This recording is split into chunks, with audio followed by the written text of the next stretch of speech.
साथ जुड़ रहे हैं प्रभुदास लीलाधर के को फाउंडर एंड प्रमोटर। दिलीप, बहुत शुक्रिया हमसे बात करने के लिए।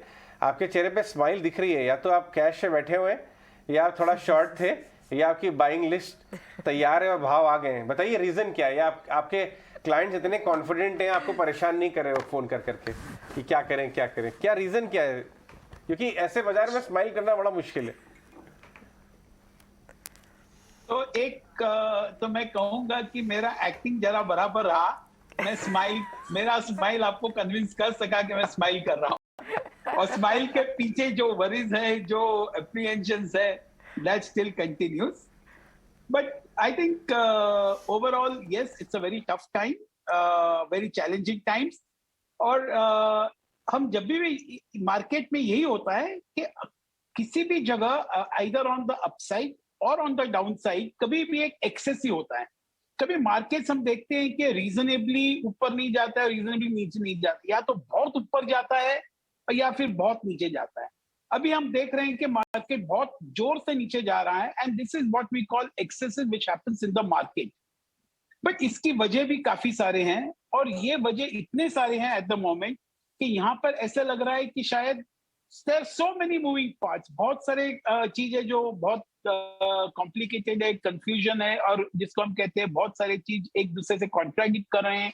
एक तरफ अच्छा जीडीपी ग्रोथ है, एक तरफ इन्फ्लेशन है, एक तरफ फिस्कल डेफिसिट है, एक तरफ अच्छा डायरेक्ट कलेक्शन है, एक जगह जीएसटी कलेक्शन है।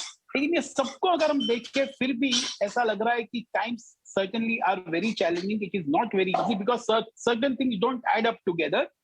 और जिस तरह से इंटरनेशनल सिचुएशन बना हुआ है, जरूर ये एक टाइम है कि यहाँ पर कोई शिवाजी बनने की जरूरत नहीं है। एक बाइंग करना है तो एकदम ग्रेजुअल डेफर्ड बाइंग करना चाहिए, एकदम एसआईपी वे से बाय करना चाहिए। और ऐसा लग रहा है शायद और एक 3-6 महीने का पेन रह सकता है, जरूर रह सकता है। एक साइडवेज मूवमेंट भी हो सकता है, वोलेटाइल बहुत हो सकता है, लेकिन एक एसआईपी अप्रोच रखना चाहिए इस मार्केट में ग्रेजुअली एक्यूमुलेट करने के लिए, because uncertainty still is ruling maximum at these levels. बात तो आपने सही कही, शिवाजी नहीं बनना चाहिए। बम्बैया भाषा में बोलते हैं ना, इतना ब्रेवरी मत दिखाइए कि शायद आप बाजार से वाइप आउट हो जाएं, क्योंकि बाजार का माहौल कुछ और है। जरा ये बताइए कि आपको कंफर्ट कहाँ आना शुरू हुआ है? देखिए, जैसे हम बात कर रहे थे, एचडीएफसी बैंक लास्ट 3 साल में अंडर परफॉर्म किया है। एक 20 साल के मैसिव आउट परफॉर्मिंग के बाद किसी रीजन से वो साइड चला गया था। एचडीएफसी बैंक इस समय डेज हाई पे आ गया, करीब 1280 के आसपास। इतनी सॉलिड कमेंट्री आई उनके मैनेजमेंट से कि हर 3-4 साल में बैलेंस शीट डबल करेंगे, ये वो। आपको ये मैं एग्जाम्पल के तौर पे आपसे पूछ रहा हूँ, कहीं और इस तरह के नाम जो आपके सामने आ रहे हैं कि एक तो उनके पास पीछे अंडर परफॉर्मेंस है, दूसरा बिजनेस बदल गया है, तो कई रीजन से अट्रैक्टिव होना शुरू हो गया। ऐसी कोई लिस्ट है आपके मन में? जरूर, मुझे लगता है कि सिर्फ एक एचडीएफसी के बारे में, एक एचडीएफसी बैंक के बारे में इतना कमेंट कर दूं कि हमने देखा है जब भी कोई एक मेजर मैनेजमेंट चेंज होता है, हमने देखा इंफोसिस में भी देखा, और हम अभी एचडीएफसी बैंक में भी देख रहे हैं, हमने लार्सन एंड टूब्रो में भी देखा कि जब भी कोई मेजर फिगर जो चेंज हो जाता है, उसके बाद it takes time for that bank to settle down, both in terms of perception and in terms of performance. तो हम एचडीएफसी बैंक को उसी हिसाब से देख रहे हैं, और मेरे हिसाब से उस हिसाब से देखना चाहिए। As far as others are concern, मुझे लगता है जैसे आईटी सेक्टर में जिस तरह से इंफोसिस, टीसीएस, विप्रो, टेक महिंद्रा सब जिस तरह से नीचे आए हैं, ऐसा लगता है कि शायद बहुत सारा निगेटिव्स को उन्होंने फैक्टरिंग कर लिया है, प्राइसिंग कर लिया है, और जिस तरह से रुपी बिहेव कर रहा है वो एक सॉलिड टेलविंड का सपोर्ट देगा। अगर इस लेवल से मे भी मानते हैं कि वॉल्यूम ग्रोथ थोड़ा कम हो जाएगा, ये सब शायद प्राइसेस में रिफ्लेक्ट हो गए। तो आईटी सेक्टर को जरूर देखना चाहिए on a risk return basis, कि रिस्क लिमिटेड है लेकिन शायद चलने में काफी ठीक रहेगा। उसी हिसाब से बैंक्स में भी हम देखें कि अगर ये आप एचडीएफसी बैंक की बात कर लो, कि आप एसबीआई की बात कर लो, या एक्सिस बैंक की बात कर लो, even ICIC, I think these are the stocks to watch accumulate.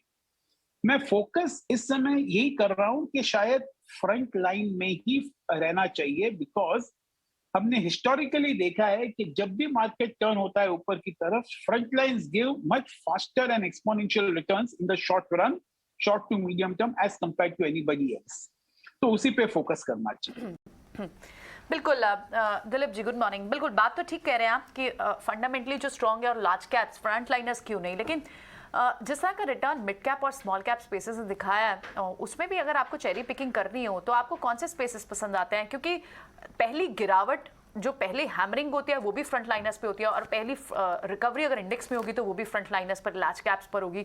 लेकिन मिड कैप स्पेसेस धीरे धीरे वो आपको कहीं ना कहीं पसंद आने शुरू हुए हैं। कोई स्टॉक से स्पेसिफिक सेक्टर्स जो आपकी रडार पे हो जहां पर आपको लगता हो कि यहाँ लिस्ट बननी चाहिए? मैं अगेन मेंशन करूंगा कि आईटी सेक्टर के जो मिड कैप्स है, they have a very good track record और उनको the way they have perform, the management, the way they have grown, ये सबको ध्यान में रखते हुए आईटी के मिड कैप्स में जरूर एक ध्यान देना चाहिए। जैसे कि मैं कहूंगा टेक महिंद्रा है जो बहुत नीचे आ गया है, फिर कोफॉर्ज है, उसमें भी ध्यान देना चाहिए। I think IT mid cap में एक जरूर रडार में होना चाहिए and one should try to gradually accumulate some of the stocks. और जहां तक बाकी मिड कैप का सवाल है, मुझे लगता है something like mid cap pharma में, जैसे मैं कहूंगा कि जाइडस है, उस पर ध्यान देना चाहिए। वो काफी हद तक नीचे आ गया है और वो शायद from the current level possibly will look pretty good. I think Voltas में ध्यान देना चाहिए, Voltas also looks pretty good. So I think it's some of the mid caps also within that space looks pretty good and interesting. But जैसे कि मैं बार बार कह रहा हूं कि इसमें SIP अप्रोच ही रखना चाहिए और ग्रेजुअल बाइंग करना चाहिए। ठीक है, तो मिड कैप स्पेस में भी आईटी इस वक्त काफ़ी अच्छे लग रहे हैं। स्विच मार्केट देखिए, अच्छी रिकवरी आई है लेकिन ऊपरी स्तरों से फिर से हल्का एक सेलिंग प्रेशर बनता हुआ दिखाई दे रहा है। बैंक निफ्टी 115 अंक ऊपर इस वक्त नज़र आ रहा है और इसमें लीड कर रहा है मेटल्स।